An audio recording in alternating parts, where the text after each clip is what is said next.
RTC గారు ఒక కమిటీని వేయడం జరిగింది. దానికి సంబంధించి ఇంతవరకు కూడా ఎలాంటి రిపోర్ట్ రాలేదు.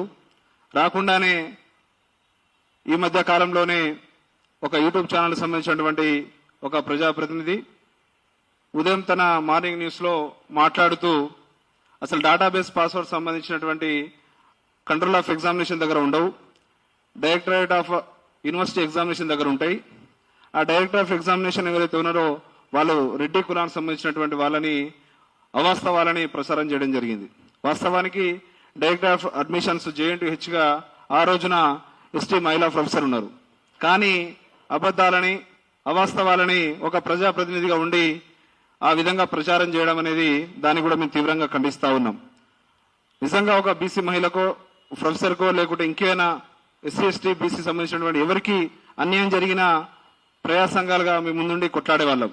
కానీ వాస్తవాలు తెలుసుకోకుండా పాస్వర్డ్స్ ఎవరి చేతిలో ఉంటాయి, తప్పేం జరిగింది, ఎవరికి బాధ్యత వహించాలి, ఎవరి మీద చర్యలు తీసుకోవాలనే అంశాల మీద కూడా కనీసంగా కూడా అవగాహన లేకుండా మాట్లాడడం జరిగింది. అదేవిధంగా మరి VC గారు తర్వాత 2 నెలల కిందమే ఏదైతే కొత్తగా కిషన్ కుమార్ రెడ్డి గారని ఇవాళ JNTH సంబంధించినటువంటి పర్మనెంట్ VC రావడం జరిగింది. మరి వారు ఏదైతే ఆ వ్యక్తి ప్రజాప్రతినిధి వెళ్ళి అక్కడ మరి ఏం మాట్లాడారో ఏం చేసిరో తెలియదు.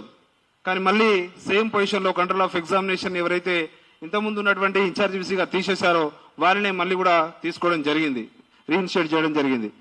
వాస్తవానికి అసలు అక్కడ జరిగినటువంటి ఏదైతే డైరెక్టరేట్ ఆఫ్ ఎగ్జామినేషన్ లో కొంతమంది విద్యార్థులను ఏ విధంగా పాస్ చేసిరు, అసలు తప్పేవరిది, ఏం జరిగిందని ఇవాళ యూనివర్సిటీని ప్రతిష్టకు సంబంధించినటువంటి అంశం మీద కూడా ఇంతవరకు కూడా ఎలాంటి చర్యలు తీసుకోకుండా కమిటీ రిపోర్ట్ ఇవ్వకుండా మరి JNTH సంబంధించిన కొత్తగా వచ్చినటువంటి VC గారు మరి ఏ విధంగా నిర్ణయం తీసుకున్నారో కూడా చెప్పాల్సినటువంటి అవసరం ఉంది.